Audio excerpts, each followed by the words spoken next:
My name's Justin Rebelo, and I'm the Director of Canadian Programming for Super Channel. So tell me what it means to be the Director of Canadian Programming at Super Channel.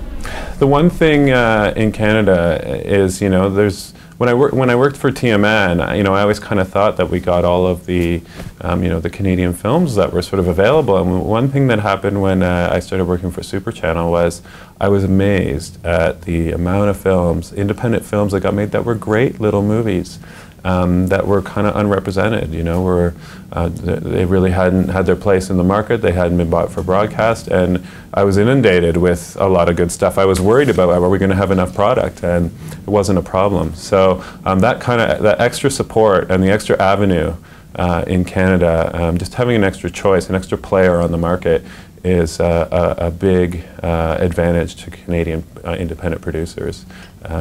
What's the mandate of Super Channel? Well, the one thing about pay TV is that it's kind of hard to pinpoint. I think the best way to describe it is there's always something for everyone, but it's feature films.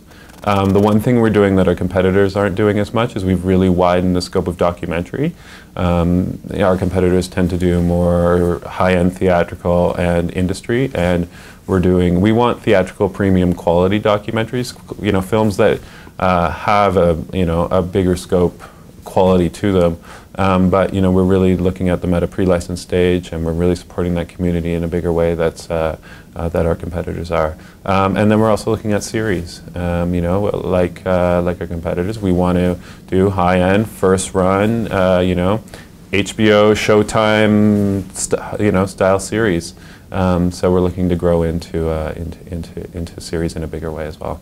So when you say theatrical documentaries, what kind of things are you thinking of? Well, it's the one thing that I've sort of stressed is it's not necessarily about topic. Any topic can be approached in a theatrical quality way. It's just how have you approached? It's more about the approach to the topic that gives it that sort of grandiose quality. So we're looking at unique approaches, ways that make the film accessible and not just. One thing that I've been stressing is a lot of people approach, especially social issue docs, from the issue, but they want to talk about that, and they'll gather a lot of opinions and sort of put that together. And one thing I've really stressed upon is, focusing in on one subject. If you have somebody that highlights the bigger picture in the background, and to me that is a way that the audience becomes invested in the character, and they see the struggle that they're going through, and to me that's showing what the issues within that issue are, as opposed to telling it. And so is that more of an auteur kind of thing, or point of view documentary that you're looking for? Or? Again, I don't want to pinpoint that because we're looking for documentaries of all level, but we're stressing that they need to have a theatrical kind of quality to them. Things that, and it doesn't necessarily mean they have to be released in theaters. It just means it has a quality that's unique, that speaks to a bigger sort of picture. And it's even as trying to describe it, it sounds so general and generic, but that's kind of the point, is that it's not necessarily, again, to us it's not about the actual topic that you're discussing, it's about the way that that topic is approached. Give me an example of one that you would think would be sort of something that if somebody else hadn't got it, you would have liked it. There was a film a couple of years ago that ended up being picked up by HBO, and this is a perfect example of what I was talking about before, in terms of focusing in on a character that highlights a bigger issue. It was a film called Twist of Faith, by a director out of the States named, shoot, I can see his face, but I can't remember his name right now. Kirby Dick, that's his name. And it basically focused in on and again, a very dark subject matter, a man who has a family now who had been molested as a child by a Catholic priest. And now the priest had moved into his neighborhood a few doors down. And he was the first one to come out against the church you know, and tell his story and say what had happened. And he had actually brought a lawsuit against them. I know, having heard the director talk about it, he had gone and he started the documentary on the day that this, you know, gentleman had gone public with his lawsuit, and followed the story from then on. And it wasn't.